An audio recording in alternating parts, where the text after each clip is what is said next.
Welcome everyone to today's program. And what is the one thing that we always look for? We want more energy. How many of you are dealing with fatigue? You don't feel good. You wake up in the morning and you're just dragging.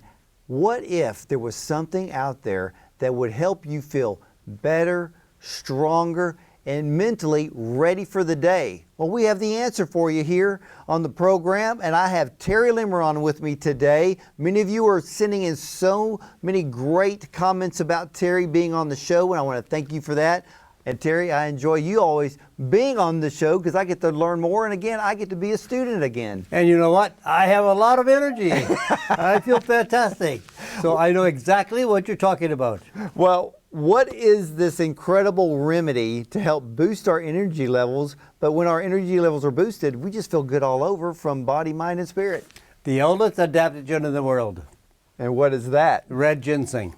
Really? Yes, there's a very special form of red ginseng produced in Europe.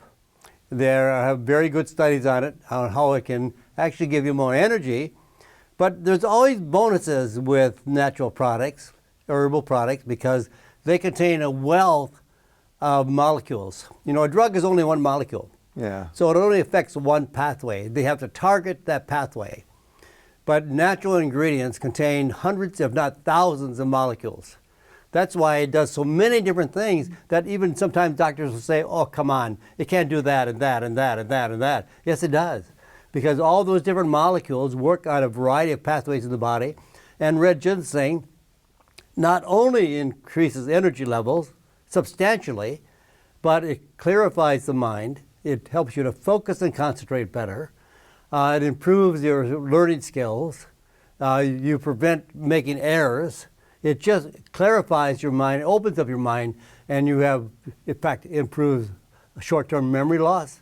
It does a lot of great things. Well, let's do this because many of you keep asking me questions, and I understand why, because it's good to ask questions so that way we gain knowledge. When it comes to ginseng, Terry, we see a lot of different ginsengs out there. You're mentioning the red, there's white, there's Siberian, there's Chinese, there's Korean. What are the differences, if any, between these types of ginsengs? Well, the real study on ginseng is a species called Panax miter ginseng. That's both white and red. Same species, only a different processing of that species.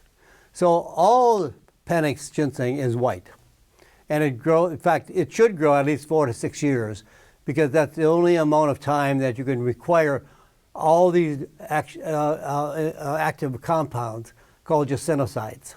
These gessenosides are the active compounds, the key compounds that are found in ginseng that have the benefits of ginseng. In the red ginseng, they take the white ginseng and they cook it or steam it. And we know that we get more benefits from a cooked vegetable than we do from a raw vegetable. Now, that's going to surprise a lot of people. Surprising me right now, but ginseng's a different type of vegetable. Well, you know, when you steam it, it opens up all the fiber. And it allows you to absorb more nutrients out of the root. Is this due to the fact that the steaming of the ginseng root, it breaks down the cell wall to release the extra nutrients? Absolutely, and it turns it red because of the steaming process. Oh, so that's why they call it red ginseng. Right, because it turns it red from the steaming process to the cooking process. It's not cooked, you know, a long period of time, Right. But it's steamed enough, and this is a traditional method of making red ginseng. Okay, I was going to ask you because you said something that kind of piqued my interest. When we hear of Panax ginseng, we're thinking, oh, it's grown in China, it's grown in Korea. But you mentioned Europe. Why? Well, they're still using the Korean red ginseng species, but they're doing it hydroponically, not in soil, in water. Ah. And for some reason, which has not been completely elucidated from it, but it actually is nourished better. They're giving them minerals, they're getting nutrients, and in fact, they play at music. They all do all kinds of special things to increase the absorption of these nutrients. It doesn't need any, or don't require any pesticide sprays. It doesn't need any solvents, no chemicals, no harsh processing, because in Wisconsin, where I live, we are the largest state in the country that grows ginseng, farm ginseng. Well, what's the difference between American ginseng and Korean ginseng or red ginseng? Okay, here's the difference.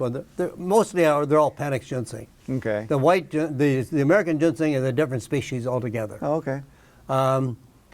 Siberian ginseng is not a ginseng. Right. It's Eleuthero. It's always been called a Siberian ginseng because it grows in Siberia, and they do not grow ginseng in Russia. So it was their answer to energy levels. Okay. But, you know, when you want a crop grow to 6 years, and you spend a lot of money and a lot of time over 6 years to have that crop fail because of pesticides, because of fungus, because of mold, what do?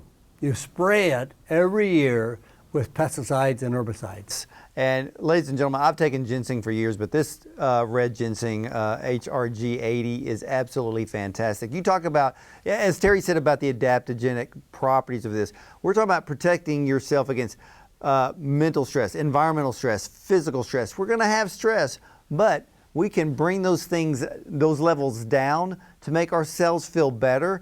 And ladies and gentlemen, I want to encourage you, go to terrytalksnutrition.com. That is his health information site. If you want to learn more about the red ginseng that we are talking about, go to terrytalksnutrition.com. You will learn more than I could ever teach you. I'm still learning from this gentleman every time we get together. And Terry, I want to thank you for the amazing work that you do for all of us and all the information you put out there. And so again, terrytalksnutrition.com, click on Ask Terry, and you will learn more than you could ever imagine.